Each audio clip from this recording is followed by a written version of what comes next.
rescató a una gigantesca mujer apache del río. Al día siguiente, su padre llegó con una recompensa inesperada. El agua era más profunda de lo que parecía.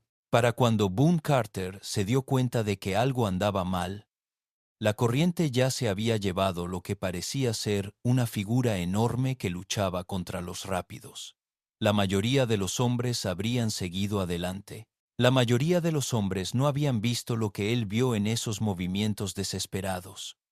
Los golpes deliberados y calculados de alguien que sabía luchar, incluso contra el ahogamiento. Medía casi 1,80 m cuando finalmente la arrastró hasta la orilla. El agua manaba de una piel de ante que parecía hecha para alguien de tamaño y fuerza inusuales.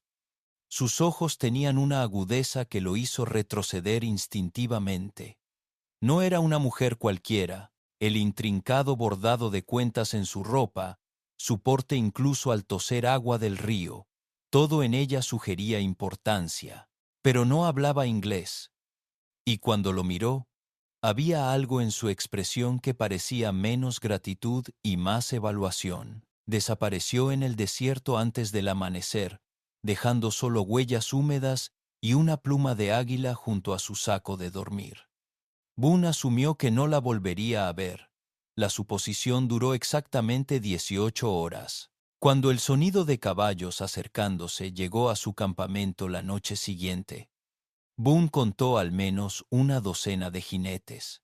Se movían con la disciplina de los guerreros, pero había algo ceremonial en su formación. A la cabeza cabalgaba un hombre cuya presencia parecía dominar el aire a su alrededor, mayor, con cicatrices que contaban historias, luciendo atuendos que evocaban liderazgo. Su mirada se fijó en Boone de inmediato. Cuando habló, su inglés era perfecto, mesurado y con una fuerza que hacía que el silencio circundante se sintiera pesado. «Sacaste a mi hija del agua», no era una pregunta. De alguna manera, este hombre ya lo sabía todo. Pero la forma en que dijo «hija» hizo que a Boone se le encogiera el pecho. No era una hija cualquiera, y la forma en que los demás guerreros lo observaban sugería que no se trataba de un jefe cualquiera. «He venido a hablar de tu recompensa». La palabra recompensa flotaba en el aire como el humo de una hoguera. Pero había algo en el tono del jefe que sugería que esta conversación era mucho más que gratitud, algo que cambiaría todo lo que Boone creía saber sobre su vida solitaria en la frontera. Lo que no sabía era que su simple acto de valentía había desencadenado acontecimientos que desafiarían todo lo que creía sobre el honor, el destino y lo que realmente significaba salvar la vida de alguien. El sol de la mañana proyectaba largas sombras sobre el terreno rocoso. Cuando Boone Carter escuchó por primera vez el sonido que cambiaría su vida para siempre, no fue el habitual crujido del cuero ni el resoplido de su caballo, lo que rompió el silencio del desierto. Era algo completamente distinto, un chapoteo rítmico que no encajaba en esos lugares. Llevaba 3 días siguiendo el río, manteniéndose en las alturas, donde la vista se extendía kilómetros en todas direcciones. El agua corría rápida y profunda, crecida por las recientes tormentas de montaña que habían convertido los mansos arroyos en torrentes. La mayoría de los viajeros evitaban este camino por completo, prefiriendo los senderos más largos pero seguros a través de los valles. El chapoteo se hacía más fuerte a medida que se acercaba a la orilla del río. A través de la niebla matutina, pudo distinguir una figura en el agua, alguien luchando contra la corriente, con brazadas potentes y deliberadas. Pero algo andaba mal. La persona perdía terreno, arrastrada río abajo hacia una serie de rocas dentadas que sobresalían del lecho como dientes rotos. Boone desmontó rápidamente. Sus botas encontraron apoyo en la resbaladiza orilla. La figura en el agua era más grande de lo que esperaba, moviéndose con la desesperación controlada de alguien que sabe nadar, pero que se ve superado por la fuerza bruta del río. La corriente era implacable, arrastrando la figura que forcejeaba hacia las rocas a cada segundo que pasaba. Sin dudarlo, se zambulló en el agua helada. El frío lo golpeó como un puñetazo, pero siguió adelante, abriéndose paso entre los rápidos agitados. La persona que tenía delante era una mujer, se dio cuenta, pero distinta a cualquier mujer que hubiera conocido en sus años en la frontera. Era alta, de complexión robusta, con una larga cabellera negra que ondeaba tras ella como una bandera en la corriente. Su ropa de piel de ante estaba elaboradamente decorada con cuentas que reflejaban la luz de la mañana incluso sumergida. La artesanía era extraordinaria, lo que sugería que no se trataba de una viajera cualquiera, pero no había tiempo para preguntarse por su identidad. Las rocas se acercaban y sus fuerzas flaqueaban. Boone la alcanzó justo cuando su cabeza se hundía por tercera vez. La rodeó con el brazo por la cintura y le sorprendió su peso sólido y el músculo que sintió bajo el cuero mojado. Ella no se asustó al tocarla, no se resistió como muchos ahogados. En cambio, ella pareció evaluarlo incluso mientras luchaba por respirar. Sus ojos oscuros se encontraron con los de él, con una inteligencia a la vez feroz y calculadora. Juntos, lucharon por abrirse paso hacia la orilla. La mujer contribuyó con las pocas fuerzas que le quedaban para escapar de las garras del río. Cuando finalmente se desplomaron en la orilla rocosa, ambos jadeando, Boone se encontró mirando a alguien que inspiraba respeto, incluso empapada y vulnerable. Ella lo observó con sus ojos penetrantes, y por un instante sintió que él era el rescatado, en lugar de quien lo había rescatado. Pero al erguirse en toda su imponente estatura, escurriendo el agua de su larga cabellera, Boone se dio cuenta de que salvarle la vida podría haber sido lo fácil. Lo difícil fue comprender por qué alguien como ella había estado sola en aguas tan peligrosas.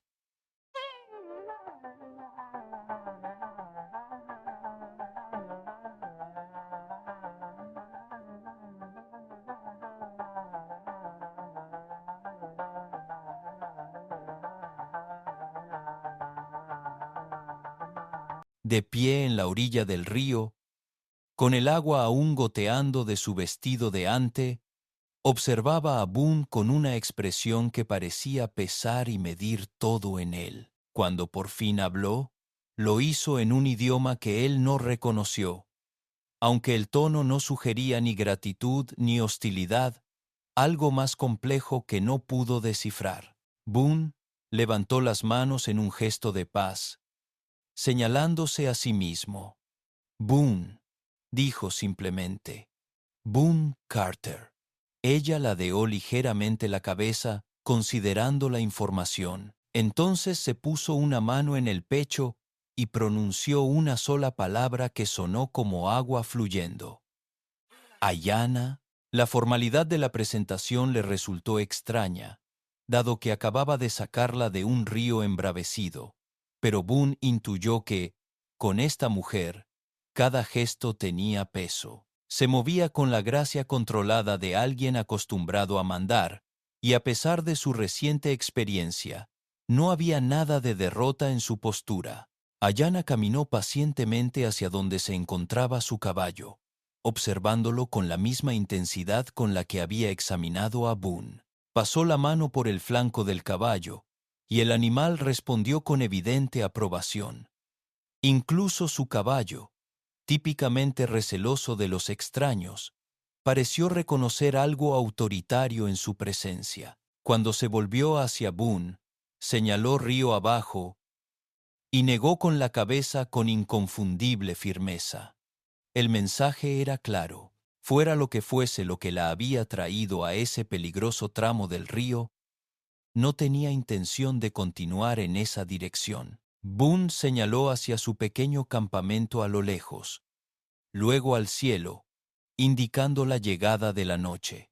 Ayanna siguió su mirada y asintió una vez. Un solo movimiento decisivo sugería que estaba tomando una decisión calculada en lugar de simplemente aceptar ayuda. En su campamento, se movía con la eficiencia de quien se siente cómodo en la naturaleza. Lo ayudó a recoger leña para la fogata sin que se lo pidiera, con movimientos precisos y económicos. Pero también miraba constantemente hacia las colinas a lo lejos, como si esperara que algo o alguien apareciera. Al ponerse el sol, proyectando largas sombras sobre su refugio temporal, Boone le ofreció carne seca de sus provisiones. Ella la aceptó con un gesto que podría haber sido de gratitud, aunque su expresión permaneció cautelosa. Comieron en un silencio cordial. El crepitar del fuego era el único sonido entre ellos. Pero cuando oscureció por completo, Ayanna se inquietó. Se quedaba de pie con frecuencia, escudriñando el horizonte con la atención de quien sabe leer el peligro en el paisaje. De vez en cuando, su mano se movía hacia un costado, donde Boone notó el contorno del mango de un cuchillo bajo su vestido de ante. Finalmente, se acercó a él y volvió a hablar en su propio idioma, esta vez con inconfundible urgencia. Se señaló a sí misma, luego a la oscuridad más allá del fuego, y negó con la cabeza enfáticamente. Luego lo señaló a él e hizo un gesto que claramente significaba quedarse o esperar. Antes de que Boone pudiera responder, ya había recogido sus pertenencias aún húmedas y se había adentrado en las sombras más allá de la luz del fuego. Oyó sus movimientos por unos instantes, luego nada más que los sonidos habituales del desierto nocturno. Al amanecer, ella se había ido. La única evidencia de su presencia eran unas huellas que se alejaban del campamento y una pluma de águila colocada deliberadamente junto a su saco de dormir, una pluma que parecía demasiado perfecta y colocada con demasiada precisión para ser casualidad. Mientras Boone examinaba la pluma a la luz de la mañana, no podía evitar la sensación de que su encuentro con Ayanna había sido algo más que un simple rescate, pero que podría ser ese algo seguía siendo tan misterioso como la propia mujer.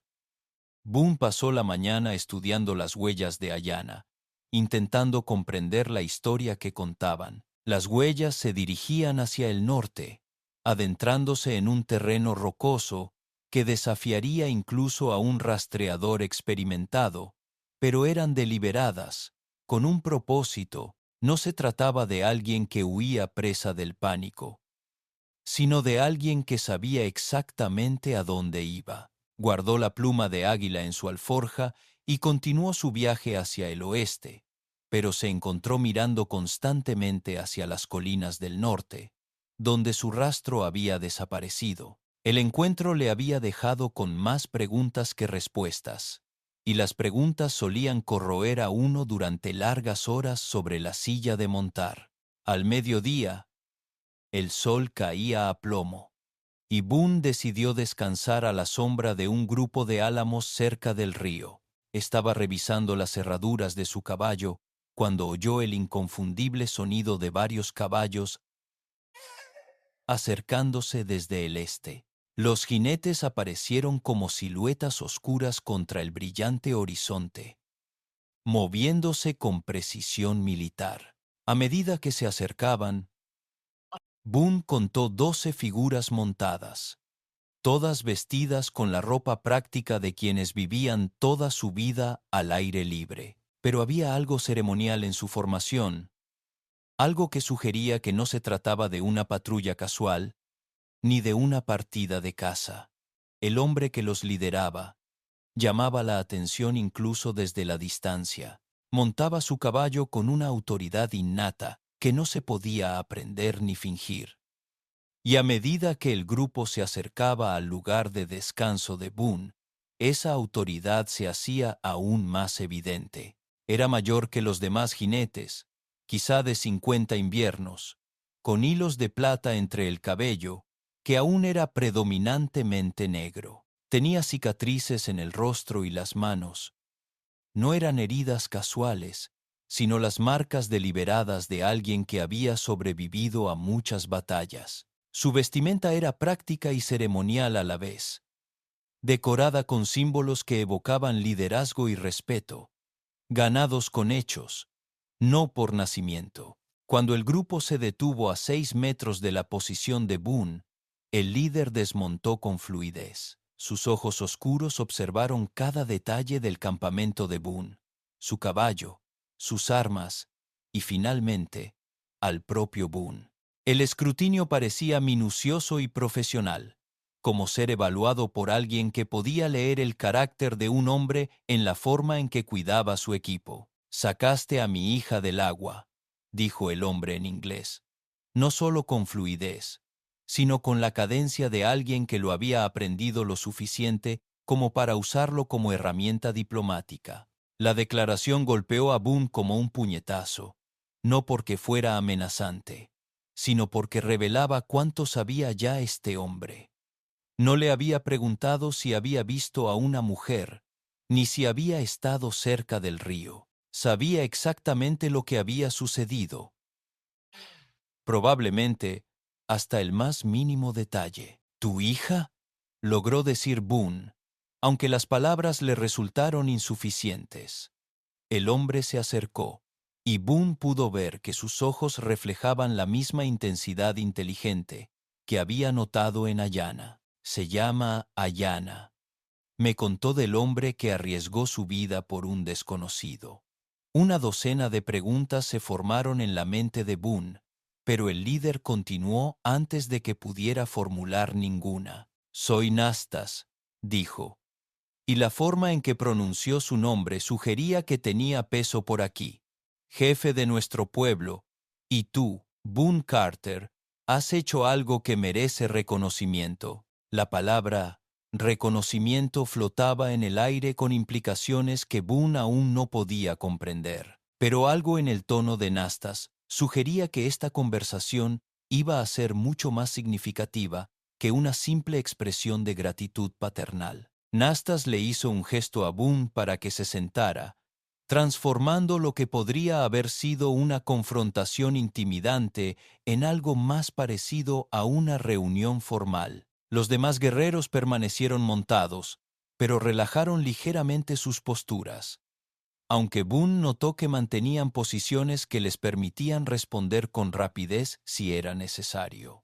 «Mi hija no estaba en ese río por casualidad», comenzó Nastas, sentándose con las piernas cruzadas en el suelo, con la facilidad de quien ha llevado asuntos importantes en circunstancias similares innumerables veces.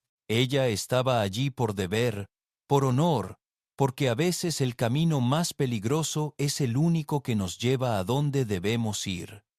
Boone se encontró inclinándose hacia adelante a pesar de su cautela. Cada palabra que Nastas pronunciaba parecía tener múltiples significados, y presentía que comprenderlos podría ser crucial para entender por qué 12 guerreros armados lo habían rastreado. Hace 3 días.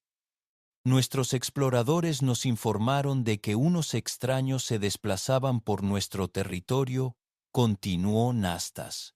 Hombres que no respetaban la tierra, que tomaban lo que querían y dejaban destrucción a su paso. Mi hija se ofreció a cruzar el río y descubrir sus verdaderas intenciones. Boone empezó a comprenderlo todo. Ayanna no había cruzado el río por placer ni por conveniencia. Estaba en una misión de reconocimiento que casi le cuesta la vida. La corriente era más fuerte de lo esperado, dijo Nastas. Y por primera vez, Boone percibió algo que podría haber sido vulnerabilidad en su voz. «Es fuerte, hábil», dijo Nastas. Y por primera vez, Boone percibió algo que podría haber sido vulnerabilidad en su voz. «Es fuerte, hábil, pero el río no tiene piedad de nadie». Boone asintió, recordando cómo ni siquiera la evidente fuerza de Ayanna había sido rival para las aguas turbulentas. Luchó bien, pero aún le quedaban unos minutos. «Sí», dijo Nastas simplemente, «unos minutos más». y mi gente habría perdido no solo a una hija, sino a nuestro próximo líder. El peso de esa revelación se apoderó de Boone como una pesada manta. No solo había rescatado a una mujer del río, sino que había salvado al futuro jefe de lo que obviamente era una tribu importante. Esto crea lo que mi gente llama una deuda de equilibrio, explicó Nastas. Cuando alguien salva la vida de un líder, especialmente cuando arriesga la suya en el proceso, la deuda no se puede pagar con simple gratitud. Uno de los guerreros a caballo dijo algo en su idioma, y Nastas asintió, antes de volverse hacia Boone. Mis hombres me recuerdan que podrías haber continuado tu viaje. Muchos lo habrían hecho. El río era peligroso, el resultado incierto. Pero elegiste el riesgo sobre la seguridad, el deber hacia un extraño, sobre el deber hacia ti mismo. Boone se removió incómodo. Cualquier persona decente habría hecho lo mismo. No, dijo Nastas con firmeza. Mucha gente habla de lo que haría. Pocos lo hacen realmente cuando llega el momento. Y menos aún lo hacen por alguien que claramente no es de su propia gente. El jefe se levantó y caminó hacia su caballo, sacando algo de sus alforjas. Al regresar, traía un bulto envuelto en cuero suave. Por esto he venido, dijo, con un tono de voz tan formal que incluso sus guerreros se enderezaron en sus monturas. Hablar de su recompensa le aceleró el pulso a Boone. La forma en que Nastas pronunció la palabra recompensa sugería que no se trataba de un simple regalo de provisiones ni de un paso seguro por su territorio. Pero primero continuó Nastas. Debes entender que lo que estoy a punto de ofrecerte cambiará tu vida por completo. Una vez ofrecido, no se puede retirar. Una vez aceptado, no se puede deshacer. El silencio que siguió fue roto solo por el sonido de caballos al moverse y el murmullo distante del río donde todo había comenzado. Nastas desenvolvió con cuidado el bulto de cuero, revelando un medallón de intrincada elaboración que reflejaba la luz del atardecer. La herrería no se parecía a nada que Boone hubiera visto. No eran los toscos adornos de plata comunes en los puestos comerciales fronterizos, sino algo que evocaba una artesanía antigua y un profundo significado cultural. Este medallón ha pertenecido a mi familia durante 7 generaciones, explicó Nastas, sosteniéndolo para que Boone pudiera ver los detallados grabados que cubrían su superficie.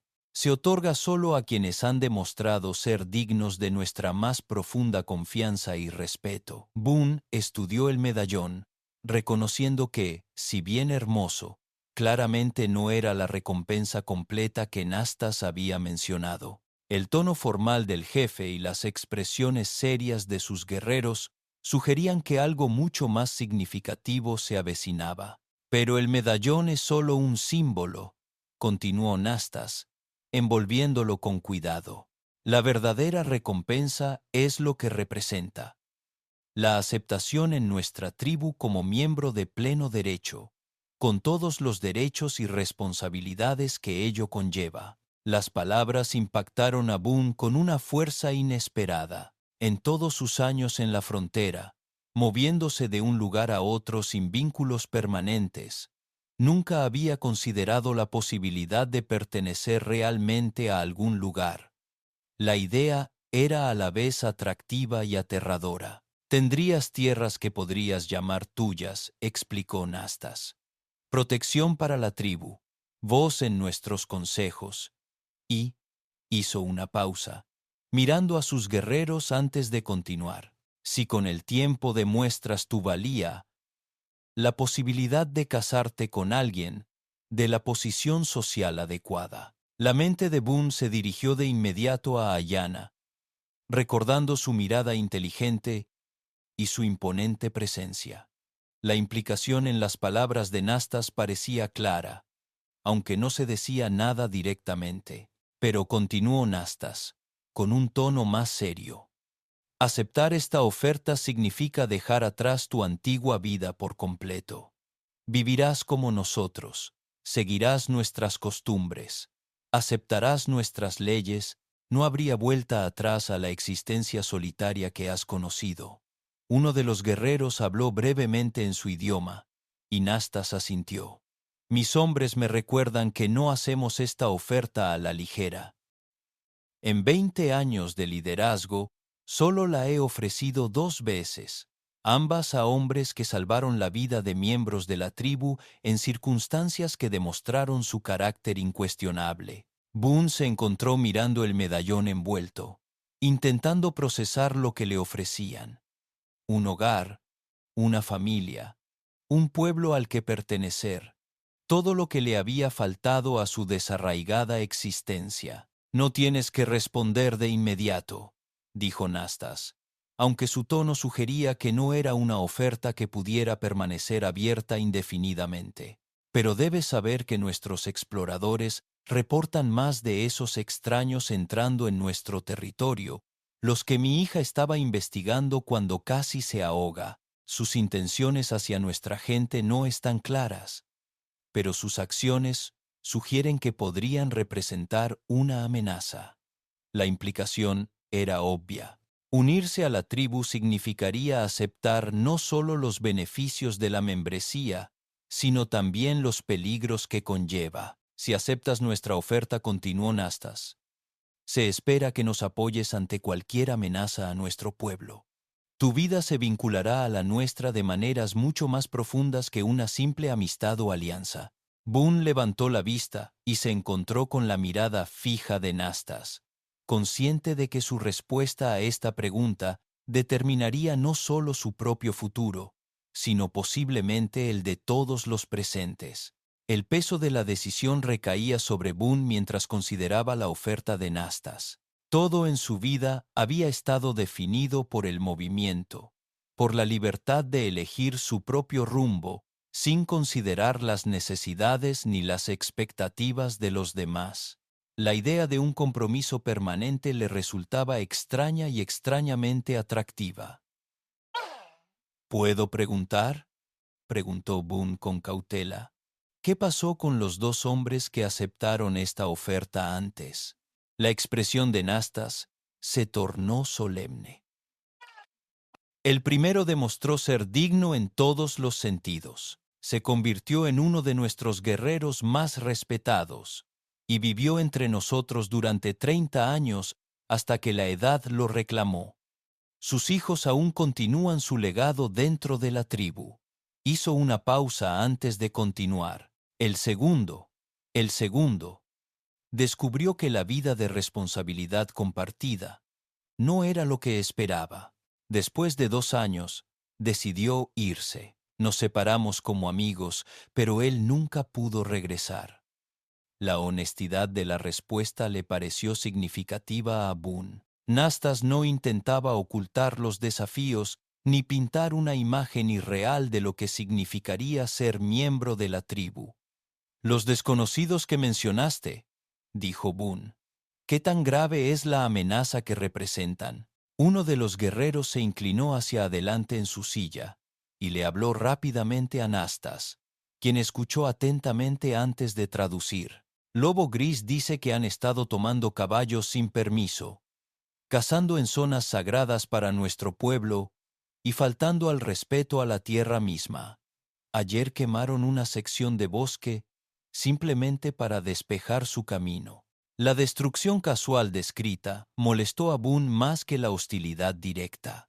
Los hombres que mostraban tal desprecio por la tierra y sus habitantes eran impredecibles y potencialmente peligrosos para todos en la zona. ¿Cuántos hay?, preguntó Boone. Nuestros exploradores cuentan 15, quizá 20, respondió Nastas. Bien armados pero mal organizados, se mueven como hombres acostumbrados a tomar lo que quieren sin consecuencias. Boone se encontró pensando en Ayana, recordando su vigilancia alrededor de la fogata y la forma en que oteaba el horizonte como si anticipara problemas. Si ella hubiera estado investigando a estos hombres cuando el río casi le costó la vida, su amenaza para la tribu claramente se estaba tomando en serio. Si aceptara tu oferta, dijo Boone lentamente, ¿se esperaría que ayudara a lidiar con estos desconocidos?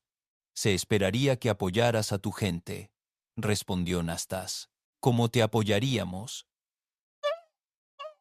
Eso es lo que significa pertenecer a un lugar. La simplicidad de la declaración tenía un profundo significado. Boone había pasado años evitando precisamente este tipo de enredo, prefiriendo la independencia pura de responder solo ante sí mismo. Pero empezaba a comprender que la independencia y el aislamiento no eran lo mismo, y que uno podía convertirse en una prisión tan restrictiva como cualquier cárcel. Necesitaría saber más sobre tus costumbres, dijo Boone. Tus leyes, tus costumbres. No querría deshonrar a tu pueblo por ignorancia. Algo que podría haber sido aprobación brilló en los ojos de Nastas. Ayana se ha ofrecido como tu guía, si aceptas.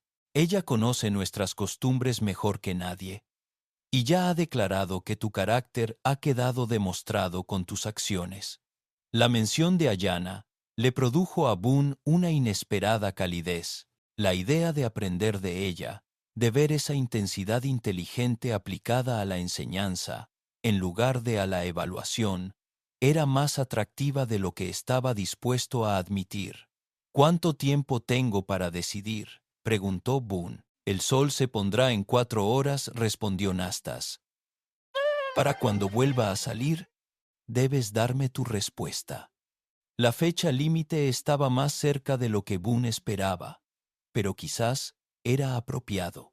Algunas decisiones se tomaban con rapidez, antes de que la duda nublara el juicio o el miedo venciera al coraje. A medida que avanzaba la tarde, Nastas y sus guerreros acamparon cerca, dándole a Boone espacio para considerar su decisión, aunque dejando claro que esperarían su respuesta.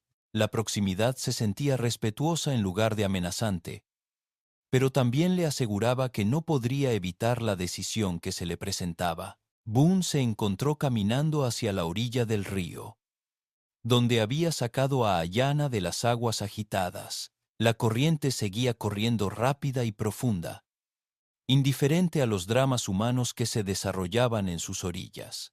Allí de pie, intentó imaginar cómo sería su vida si aceptaba la oferta de Nastas. La existencia solitaria que había conocido durante años de repente se sintió menos libre y más vacía. Pensó en las incontables noches que había acampado solo, con solo su caballo como compañía, y sin que a nadie le importara si vivía o moría. La independencia que tanto apreciaba comenzaba a sentirse como una forma de exilio. Pero aceptar la oferta de Nastas significaría más que simplemente obtener compañía. Implicaría responsabilidad por el bienestar ajeno, participación en decisiones que afectaban a toda una comunidad y la posibilidad de conflicto con los extraños que amenazaban el territorio de la tribu. Como si lo hubiera convocado el pensamiento, el sonido de pasos que se acercaban lo hizo girarse. Ayana emergió de entre los árboles, moviéndose con la misma gracia silenciosa que recordaba de su breve tiempo juntos. Se había cambiado su piel de ante deteriorada por el agua por ropa práctica y ceremonial, decorada con cuentas que parecían contar historias en patrones que él no podía descifrar. Mi padre dice que estás considerando su oferta, dijo en un inglés con acento. Pero claro, sí, respondió Boone, aunque no estoy seguro de ser la persona adecuada para lo que tiene en mente. Ayana se acercó, observándolo con esos ojos penetrantes. Cuando me sacaste del río, ¿pensaste si eras la persona indicada para esa tarea? La pregunta lo tomó por sorpresa. No, solo actué. Exactamente, dijo ella. Viste a alguien en peligro y respondiste sin calcular el riesgo ni preguntarte si estabas calificado para ayudar. Por eso mi padre cree que encajarías bien entre nuestra gente, señaló el río. Nuestras costumbres enseñan que cuando alguien salva una vida, se hace responsable de ella de alguna manera, pero también enseñan que la persona salvada se hace responsable de la vida de su salvador. Boone sintió que se le aceleraba el pulso ante las implicaciones de sus palabras. ¿Qué significa eso exactamente? Significa, dijo Ayanna, acercándose hasta que pudo oler la salvia y la hierba dulce en su cabello, que si te unes a nuestra tribu, no estarás solo aprendiendo nuestras costumbres. Estaré obligado por el honor a ayudarte a triunfar. La calidez en su voz sugería que este vínculo no sería una carga para ninguno de los dos. Los desconocidos que mencionó mi padre dijo, Boone, ¿qué tan peligrosos son realmente? La expresión de Ayanna se tornó seria. Tan peligrosos que nuestros exploradores informan que se están acercando a nuestra aldea principal. Tan peligrosos que nuestros guerreros se están preparando para la posibilidad de un conflicto. Si te unes a nosotros, lo harás en un momento en que tus habilidades podrían ponerse a prueba rápidamente. Hizo una pausa y añadió en voz baja, pero también en un momento en que un guerrero extra, sobre todo uno cuyo coraje ya ha sido demostrado, sería de gran valor para nuestro pueblo. El sol comenzaba a ocultarse en el horizonte, y Boone sabía que se le agotaba el tiempo para tomar una decisión. Al tocar el sol el horizonte, tiñendo el cielo de tonos dorados y carmesí, Boone regresó a donde Nastas esperaba junto al fuego. El jefe levantó la vista al acercarse. Su rostro curtido no revelaba nada de sus pensamientos ni expectativas. Tengo una respuesta, dijo Boone, sentándose frente a Nastas. Los guerreros reunidos alrededor de la fogata guardaron silencio, e incluso Ayanna, que lo había seguido desde la orilla del río, pareció contener la respiración. Acepto tu oferta, continuó Boone, sintiendo el peso de sus palabras al pronunciarlas. Pero quiero que sepas que nunca antes he encajado en ningún sitio. Puede que al principio no se me dé bien. Una sonrisa se dibujó en el rostro de Nastas, la primera expresión verdaderamente cálida que Boone le había visto. Los mejores miembros de cualquier tribu suelen ser aquellos que eligen pertenecer, no aquellos que nacen en ella. El jefe tomó el bulto de cuero y desenvolvió con cuidado el medallón una vez más. Esto te ha estado esperando desde el momento en que entraste en ese río, dijo, levantándose y dando un paso al frente. Cuando Nastas colocó el medallón alrededor del cuello de Boone, sintió el metal cálido contra su pecho, como si hubiera absorbido el calor del fuego. El peso era considerable, pero no incómodo. Un recordatorio tangible del compromiso que acababa de asumir. Bienvenido a nuestra gente, Boone Carter, dijo Nastas formalmente. De hoy en adelante, su bienestar es nuestro bienestar. Sus luchas son luchas. Sus victorias son victorias. Los guerreros alrededor del fuego expresaron su aprobación en su propio idioma, y Boone se sorprendió de lo mucho que su aceptación significaba para él. Pero fue la sonrisa de Ayanna la que realmente lo reconfortó, brillante y genuina a la luz del fuego. Ahora continuó Nastas, con un tono más serio. Tenemos asuntos urgentes que atender. Los forasteros que mencioné se han acercado a nuestro territorio. Mañana debemos encargarnos de ellos antes de que representen una amenaza mayor para nuestra gente. Boone asintió, comprendiendo que su primera prueba como miembro de la tribu llegaría antes de lo esperado. ¿Qué necesitas que haga? Tu conocimiento de cómo piensan estos hombres será valioso, respondió Nastas. Muchos de nuestros guerreros han luchado contra otras tribus, pero pocos han lidiado con la clase de hombres que destruyen por placer, en lugar de por propósito. Durante la siguiente hora, mientras se hacían planes y se discutían estrategias, Boone se encontró aportando ideas y haciendo preguntas que fueron recibidas con respeto y consideración. Por primera vez en su vida adulta, formaba parte de algo más grande que él mismo. Mientras el fuego se apagaba y el grupo se preparaba para descansar, Ayanna se acercó a él por última vez. La oferta de mi padre incluía la posibilidad de matrimonio, dijo en voz baja, con una franqueza sorprendente y refrescante a la vez. Pero esa es una decisión que nos corresponde a nosotros. Con el tiempo, si descubrimos que somos compatibles. Boone sostuvo su mirada fijamente. Me gustaría tener esa oportunidad para descubrirlo. Ella asintió, satisfecha. Entonces veremos qué nos depara el futuro. A la mañana siguiente, mientras cabalgaban juntos hacia la aldea tribal donde Boone comenzaría su nueva vida, se dio cuenta de que la inesperada recompensa que Nastas le había ofrecido era mucho más valiosa que el oro o las tierras. Era la oportunidad de pertenecer a un lugar, de ser parte de algo significativo, y quizás de encontrar la compañía que hacía que todas las dificultades de la vida valieran la pena. El rescate en el río duró solo unos minutos, pero sus consecuencias marcarían el resto de sus días. Si disfrutaste de esta historia, haz clic en el video en tu pantalla ahora para ver otra historia inolvidable de la frontera, donde el coraje y el destino se entrelazan de las maneras más inesperadas. No olvides suscribirte y considerar un super chat para ayudarnos a mantener. Les traemos estas historias auténticas. Su apoyo es fundamental para nosotros.